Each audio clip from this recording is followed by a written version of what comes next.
กราบทักทายสบายดีพ่อแม่พี่น้องเบิดสุภูสู่คนบ่ว่าจะเป็นทางไก่ทางไก่ลาวไทยและก็ต่างประเทศนํเด้อพี่น้องเนาะ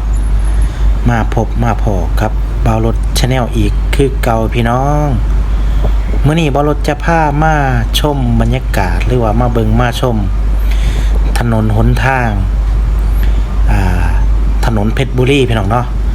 แถวประตูน้ำเนาะพี่น้องเนาะเลยโบเบมาจักหน่อยพี่น้องเนาะ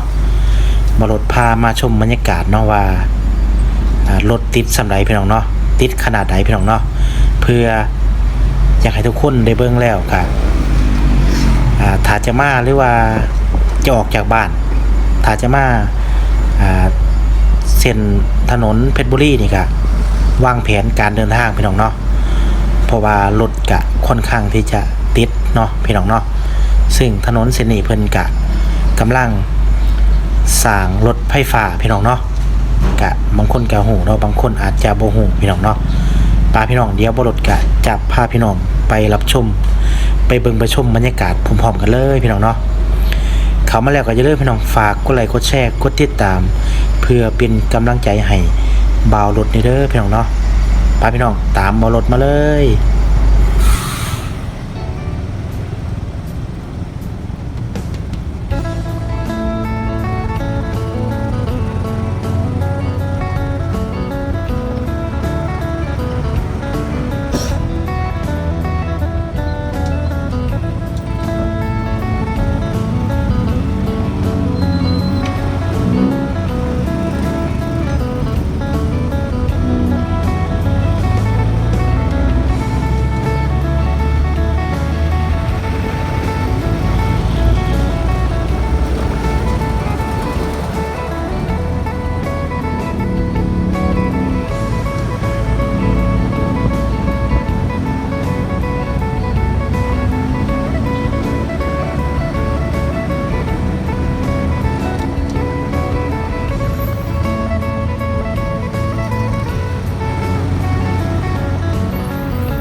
ข้างหน้าของบ่าวรถนี่ก็จะเป็นสี่แยกราชเทวีพี่น้องเนาะถ้าเฮาเลี้ยวซ้ายไปนะเฮาก็ไปอนุสาวรีย์ได้พี่น้องเนาะถ้าเฮาเลี้ยวขวาเฮาก็จะไปแยกปทุมวันเนาะพี่น้องเนาะตอนนี้บ่าวรถก็จะพาพี่น้องตรงไปเลยพี่น้องเนาะก็คือไปประตูน้ำนั่นเองพี่น้องเนาะตามบ่าวรถมาเลยพี่น้องเนาะ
ถนนเส้นนี้ก็คือถนน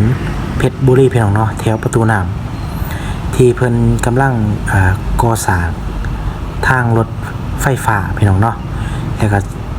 เชื่อมต่อกับถนนลานหลวงนั่นน่ะพี่น้องเนาะที่ทุกคนอาจจะฮู้แล้วล่ะพี่น้องเนาะก็จะมาแถวนี้ก็ค่อนข้างก็อยากให้ทุกคนวางแผนการเดินทางเนาะเพราะว่ารถค่อนข้างที่จะติดหนักเลยพี่น้องเนาะจะเป็นช่วงเช้าแล้วก็ช่วงเลิกงานก็คือตอนประมาณ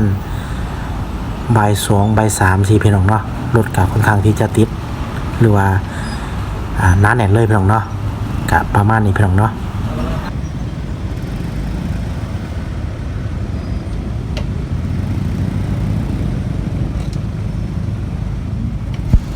บรถกะขอขอบคุณที่เข้ามา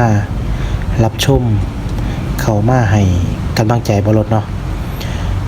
บรถกะจะขอจบคลิปลงเพียงสำนี้เนาะพี่น้องเนาะพอกันใหม่คลิปต่อไปพี่น้อง